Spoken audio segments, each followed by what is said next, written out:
Hey guys, it's Tahereh, and today I'm going to be doing my March reading wrap-up.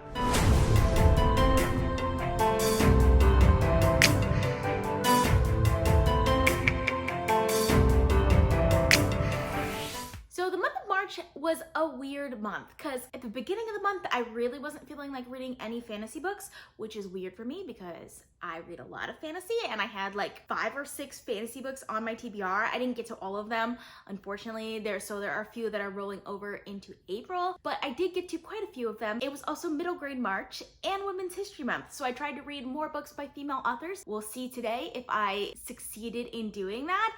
And I also tried to read a lot of middle grade books, which I actually did succeed in doing that. I read a lot of middle grade books, which we'll be getting to. I'll have all of my reading vlogs and any books that I have reviews on that I'm talking about in this video, I will link down in the description, as well as any timestamps or anything like that, because my reading wrap-ups tend to be super long. So if you want to skip like all of the stat sections and just get to the books that I read, all of those timestamps will be in the description for you guys. But like always, I'm gonna start out with my statistics for the month of March.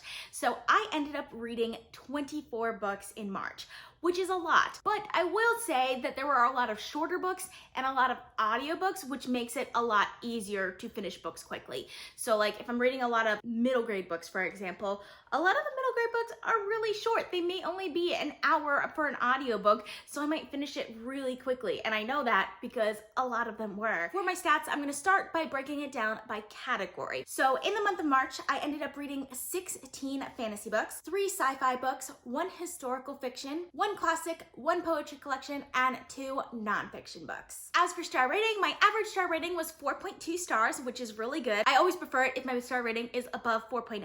I ended up having 5 5-star books, 2 4.75 star books, 5 4.5 star books, 3 4.25 star books, 2 4-star books, 2 3.75 star books, 2 3.5 star books, 2 3.25 star books, and 1 3-star book. And then we're gonna talk about age range, which I think age range is very different for me this month than I typically read.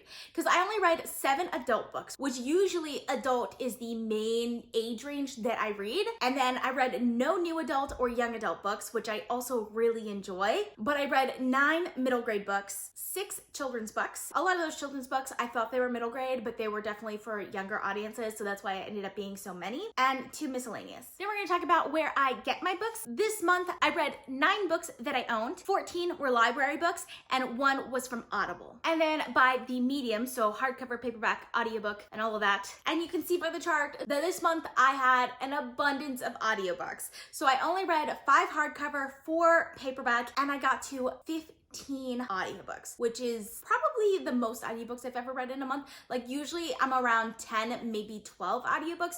15 is a little high for me. And then we're gonna talk about page count. So page count is a little difficult for me for this month because it's kind of all over the place, because I read 1 really long book, which was over like 1,300 pages, but the majority of my books were well under 300 pages. So my average page count was 340 pages, which is significantly lower than my typical average page count, which is usually in the mid to low 400s. But I was kind of all over the place with page count this month. So next we're gonna talk about author's gender. So this month I read 9 books by male authors, 10 books by female authors. So I actually beat the male to female ratio by 1, which is good because that's the first time all year that I've beat that ratio. And then 5 books that were written by both a male and a female author. Then I'm gonna be looking at the author's ethnicity. So I ended up reading 18 books by white authors, 2 books by black authors, 1 book by Hispanic author, and 3 books by Asian authors. This is actually really good for me. Typically, at least since I've started paying attention to the ratio of ethnicities for the authors, it's been very much dominated by white authors and almost exclusively white authors. Next, I'm going to talk about country of origin. So I ended up reading 17 books from the United States, 4 from the UK, 1 from France, 1 from Nigeria, and 1 from Australia. Next, we're going to take a quick look at the publication dates of the books that I've read. Surprisingly, in the month of March, I didn't read any new releases. So I didn't read anything that was released in 2020. I did read 3 books that were released in 2019 and 1 from 2018, but pretty much all of the other books that I've read were backlisted titles from the last couple of decades. Many of them were from the early 2000s, which I mean, kind of makes sense because that's when I was kind of in a middle school, and a lot of the middle grade books that I've been meaning to read are books that came out during that time that I never got around to. So I think that's why I ended up reading so many books from that decade. Then I like to take a look at the publishers that I've read this month. So I read a lot of different publishers. Typically, there would be a lot from Tor and Orbit, but I didn't read very much from them this month, and instead publishers like Disney Hyperion and Scholastic, I read more books by those publishers, and that makes sense since those companies typically publish more middle grade and children's books. Okay, so those are all the stats that I have, and this month I did have nonfiction and poetry to talk about, so we're gonna talk about those first. So first I wanna talk about the poetry collection I read, which was The Poetry of Emily Dickinson, obviously by Emily Dickinson. So Emily Dickinson is a poet that I've liked since high school because we did a course in high school on Emily Dickinson, and I really loved her poetry. Even though like poetry is not really my thing, I wanted to try poetry a little bit more. So I decided to get a collection of her poems so that I can revisit this because I remember her being one of my favorite poets from high school. I don't remember most of the other poets that I read. So I got one of her collections and I'm so glad that I did because this was fantastic. I absolutely love her poetry. It's very nuanced and follows some kind of like darker themes and things that I really like. And I tabbed kind of the poems here that I really, really liked, and there's a lot of them. I ended up giving this 5 stars, and Emily Dickinson is a poet that I'd like to read more of. This is not her complete collection, but I'm thinking about getting her complete collection because she wrote like over 1,700 poems, and most of them weren't published until after she died. So I'm thinking about getting her complete collection so I can see all of the poetry she read instead of just the ones that are collected in this very, very small collection. Next, I'm going to talk about the nonfiction I read this book. The first one that I want to talk about is Bad Feminists by Roxane Gay. So I listened to the audiobook of this, and the audiobook, by the way, is fantastic. I really enjoyed the narrator. This is a collection of essays by Roxane Gay. The first one is called Bad Feminists, in which she kind of talks about what it means to be a feminist and owns up to actually being a bad feminist in the sense that she's not always perfect, but she's still a feminist. And I liked the way she portrayed that. I will say though, I felt like the collection seemed to vary drastically because sometimes she would have anecdotes from her own life, which I always really liked, and a lot of times she would also be criticizing pop culture and the media. When she did that, while some of it I found incredibly entertaining, especially when she was talking about things like the Hunger Games and the TV show Girls, there were other ones that I just like I didn't have any reference to because I had never read the books that she was talking about or seen the movies, so like I didn't really have a frame of reference for those as well. So those essays kind of went a little over my head. So I felt like this one, you kind of needed to have like prior reading material or prior watching material to really get the full scope of what she was talking about. I also feel like the thematic elements that I was looking for this wasn't quite as profound as I was looking for. So for that reason, I ended up giving it 3.5 stars, but I definitely recommend it. It's still a great read, especially on audio. I think the audiobook is fantastic and definitely recommend it. So the other one that I read was We Should All Be Feminists by Chimamanda Ngozie Adichie, and this one I really enjoyed. So this one was like only a 50-minute audiobook, and this is based off of a TED Talk that the author did, and it's basically just a retelling of that TED Talk. It was really, really well done. I was really excited to read this one because I've read her previous novel, which is Dear Age of Wheel, A Feminist Manifesto and 15 Suggestions, and that one is fantastic. Actually, out of all of these, that one would probably be the one that I would recommend the most, but this one was also really interesting. I do think it was a little short and not as poignant as her previous one, but I still really enjoyed it, and I ended up giving it 4.5 stars. So now, before we get to my reading challenges, I want to quickly talk about the rereads that I did this month. So I ended up rereading 2 books in the month of March, which were the first 2 books in the Harry Potter series, which is Harry Potter and the Sorcerer's Stone and Harry Potter and the Chamber of Secret, which of course, you guys know I love this series. It's one of my favorite of all time. I decided to reread it, one, because it's middle grade March, and also because I've been meaning to do like a full analysis of the series, which you can tell by all of the tabs that I have there. I will be doing videos on these eventually. I don't know when those are gonna come out, probably starting in April, maybe, we'll see. But I love the series, absolutely love it, and I'm really excited to continue on with it. I don't think I need to go into more detail about the series because you guys know what it is, and it's amazing, and I gave both of these books 5 stars. If you want to see more of my thoughts on it while I'm still putting together the videos for these, you guys can check out my vlogs from the month of March because I talked about these a lot. And now we're gonna get to my reading challenges. So we're gonna start with my Unwrapped book challenge, and the first book that I unwrapped for the month of March is The Truth of Right Now by Cowell. Carolee Cothron, and this ended up being a DNF for me. I was really excited for this book because it has a Trinidadian character in it, but I didn't like the way that was portrayed because it was an unlikable character, but he was abusive, and it was kind of portrayed that he was abusive because he was from Trinidad, and I felt a little offended by that, so I ended up DNFing it super early on in the story. Like, I read maybe 3 chapters of it. I think part of it was I just wasn't that attached to the story overall. So there's 2 characters in this, and it's a YA contemporary romance novel, so obviously one character is a high school girl, the other one's a high school boy. Who would have thought? And the girl's storyline I found kind of interesting at first, kind of had me attached to it because there was a little bit of mystery, and then there was a reveal of what the mystery actually was, and I was just like, okay, I'm not that interested in it. And then the boy's storyline I was turned off from the get-go and just didn't really want to read it. So I did not finish this, and it will be an unhaul for me. The other unwrapped book that I had this month was Furthermore by Tahereh Mafi, and this one was fantastic. I absolutely loved this. This one transported me to another world in ways that I definitely did not expect. The writing in this is super unique, and I absolutely love the writing. I also love the characters, and I love the world in this book. Like, I loved almost everything about this book.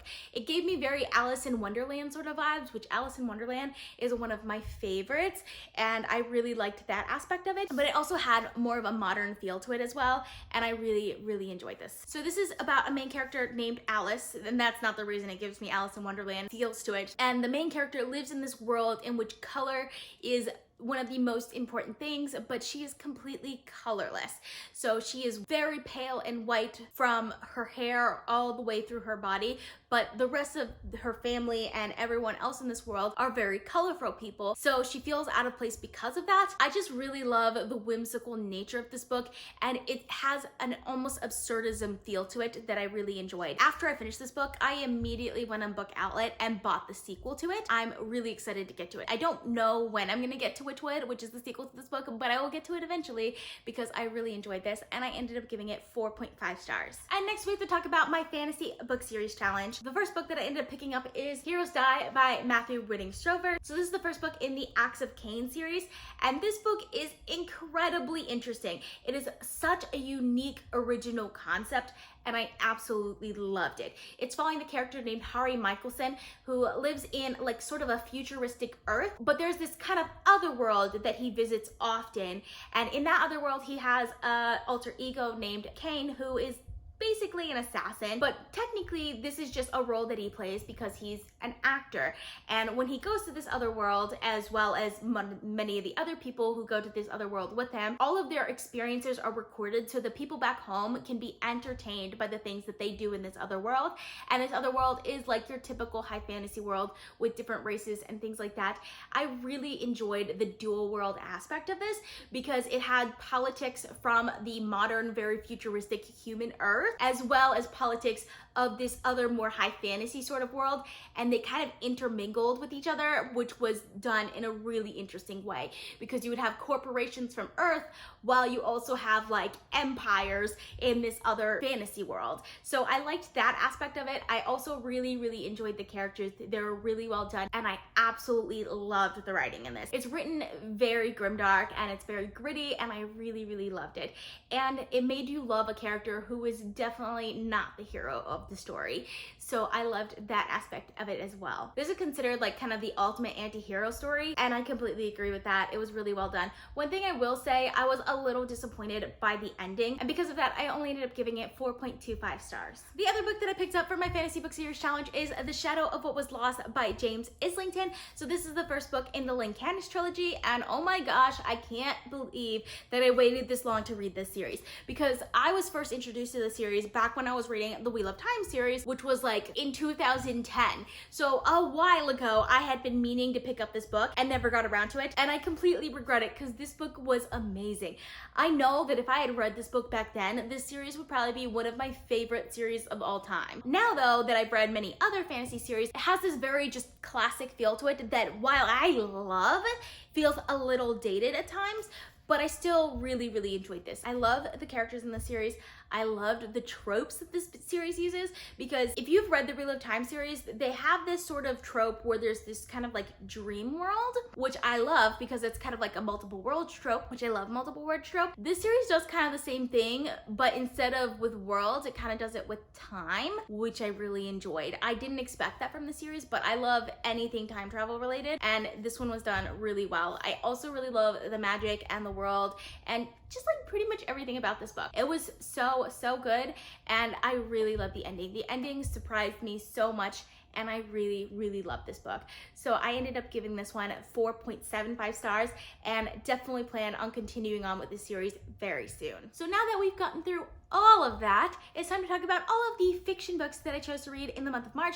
Like always, I'm gonna start with my lowest rated and work my way up to my highest rated. So the first books that I wanna talk about is the Spiderwick Chronicles by Toni DiTerlizzi and Holly Black. So this is one that I've been meaning to pick up for a while, because Holly Black is an author that I learned to love last year. I read tons of books by her, and while I'm not typically a YA fantasy reader, for some reason her YA fantasy got me super invested. So when I found out she had a middle grade series, I was like, yeah, I want to read that. This is a series though that I feel like is a little bit for younger audiences. I don't think it's quite middle grade. I feel like it's more like a children's series. So I would recommend this for like kids in elementary school. Once they get to like the 5th grade or something, I think there'll be a little bit of a higher reading level than these books are. So all 5 books ended up being approximately 6 hours on audio. So I listened to the audiobook for all of them, and I really enjoyed it. This is about 3 siblings, a sister and her 2 brothers. So they recently moved to this old house, and they find this journal called the Field Guide, which talks to them about fairies and a bunch of other magical things, which gets them pulled into all of these magical adventures, which I really enjoyed. And I think like overall as a series, like if I read it all as one book, I think I would have enjoyed it more than breaking it up into the separate books. So I ended up listening to the audiobooks, all 5 hours of it in one day, but I like stopped between each one to kind of digest what I had just read. I ended up giving the first one, The Field Guide, 3 stars. Second book, The Seeing Stone, 3.25 stars. The third book, Listen to Secret, 3.5 stars. The fourth book, The Ironwood Tree, 3.75 stars.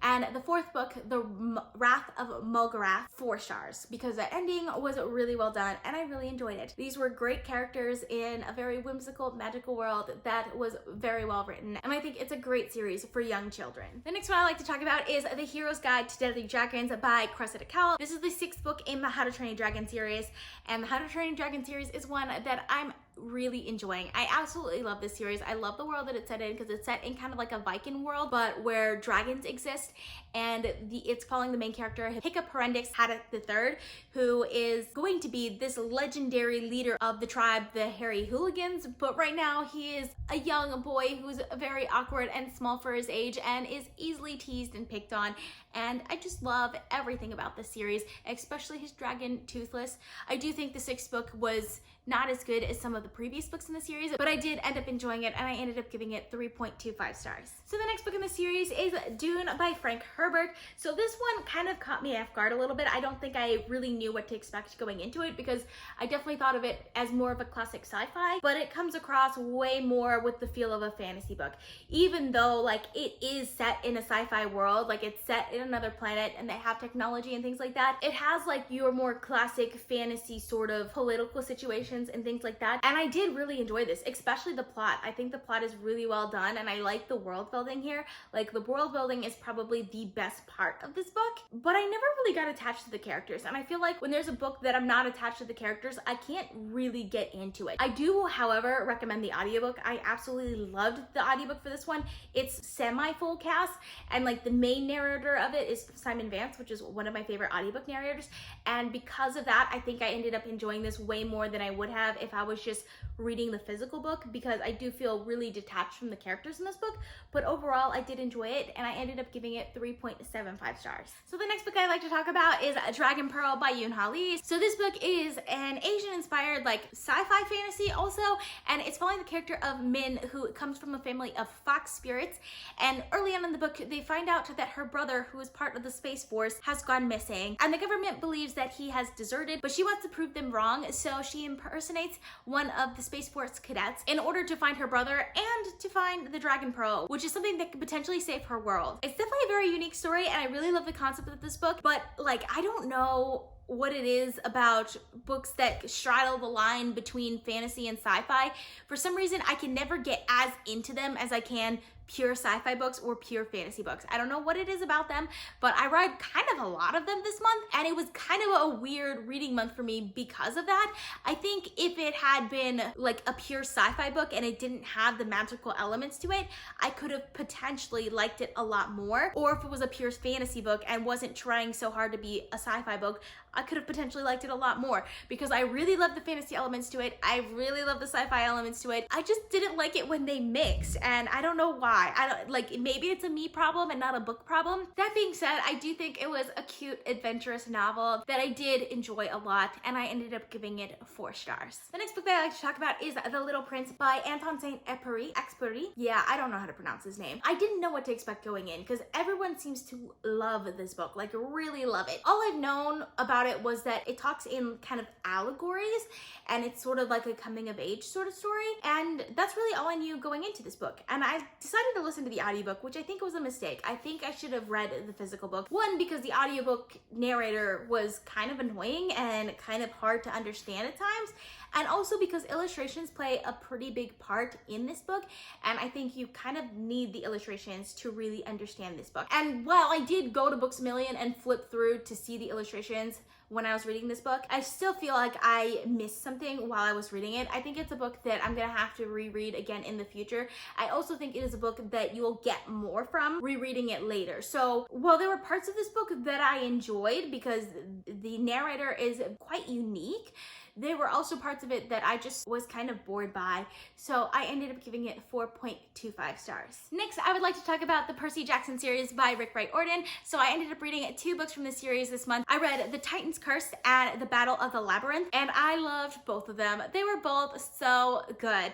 Like, the Percy Jackson series is one that I really wish that I had read when I was younger, but I just never got into it for whatever reason. I think it was a little bit older when the Percy Jackson series came out.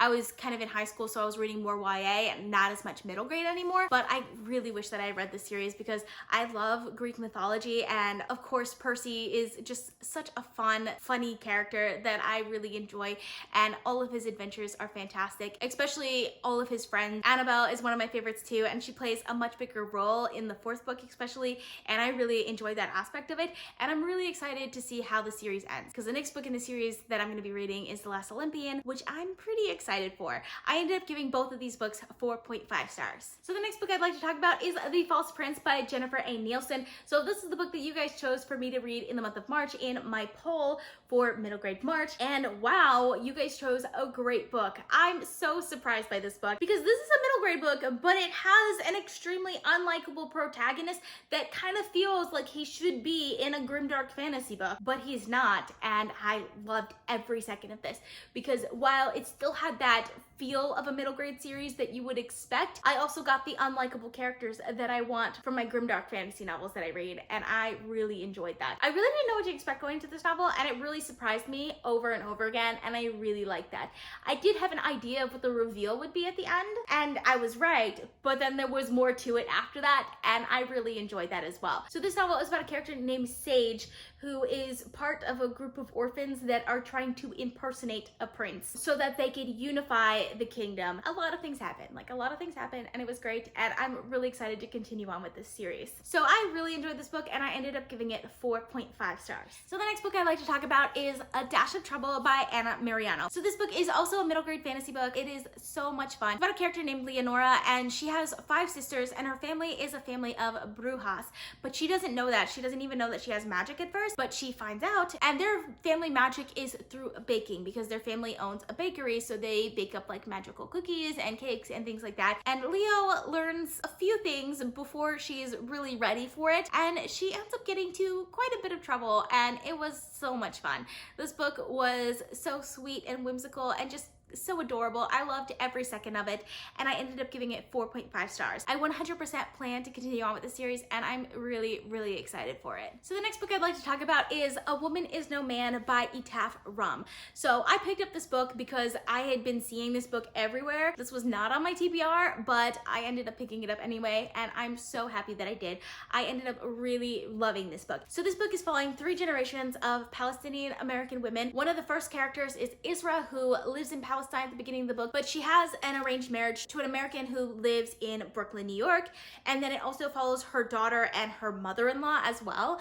And I really enjoyed this, especially since the daughter is kind of around my age as well, because the mother moved to America in 1990. So I kind of got to see a very different view of America than you would expect. It's a very unique perspective, and it doesn't really fit anyone's general notions of what America looks like, but it's still a story that I feel like needs to be told and needs to be seen, and I really enjoyed every second of it. I really enjoyed the characters. Plot, I think I liked the most out of this. It has sort of a mystery to it, and you find out what happens. And while I do think it got a little slow after like the climax of the story, I think the ending was very poignant, and I really enjoyed it. And I ended up giving it 4.75 stars. So the next book that I like to talk about is Words of Radiance by Brandon Sanderson. This is the second book in the Stormlight Archives, and I absolutely loved it. This was definitely my favorite book in the Stormlight Archives to date, even though like there's only 3 books and I've only read 2 of them. But I like this one way more than The Way of Kings, and I love The Way of Kings. I ended up giving The Way of Kings 5 stars, but this one was just much more up my alley. I loved that we got to follow the same characters again, but I also really loved the political situations in this, which surprised me because Brandon Sanderson's politics aren't always my favorite, but I love the way that it was done in this book. And of course, the world and the magic and everything are fantastic, and I love the characters, all of the plot as well. Like this book was amazing. I really loved every second of it, and I ended up giving it 5 stars. I'm actually really considering doing a book talk on this one. Let me know down in the comments if that's something that you guys would be interested in seeing. So far, this is a fantastic series, and this is a great installment to it that I absolutely loved, and I ended up giving it 5 stars. And lastly, my favorite book that I read in the month of March was A Little Hatred by Joe Abercrombie. I was so excited for this book as soon as I heard it came out, even though I hadn't yet read the standalones in the series. For those of you guys don't know, A Little Hatred is the 8th novel in the First Law world, but it's the first book in a new series set in that world called The Age of Madness, which I'm really excited for. Like, this world is one of my favorites ever written, and Joe Abercrombie does a really great job of building unique characters and developing them in unique ways. And I really enjoyed this. One thing that I really liked about this one is that it has unique new characters that I feel like are a little bit more relatable than the previous characters, but you also get to see a lot of the previous characters from the first series as well in here, and sometimes they even get points of views, which I really enjoyed that aspect of it. I love the melding of the different generations, which worked really well with the melding of technology, which is an interesting aspect of the world building in this one as well, because the First Law world is now on the brink of the Industrial Revolution. So I loved everything about this book. It's probably one of my favorite books in the First Law series so far, and I cannot wait for the next book in this series, The Trouble with Peace, which is going to be coming out in September. Like, I can't wait for it. You have no idea how excited I am about it because I absolutely love this, and I ended up giving it 5 stars. This is another one that I'm considering doing like a book talk or review on, so if you're interested in seeing one of those, let me know down in the comments. So that is all I have for you guys today. If you've read any of these books, let me know down in the comments because I would love to discuss with you guys. I post videos every Monday, Thursday, and Saturday at 6 p.m. Eastern time, so consider subscribing. I also post bonus videos if you want to be notified as soon as I upload. You can click that little bell icon. If you like this video, please give it a big thumbs up to support my channel. All social media links are in the description down below. Thank you guys so much for watching, and I'll see you guys next time. Bye.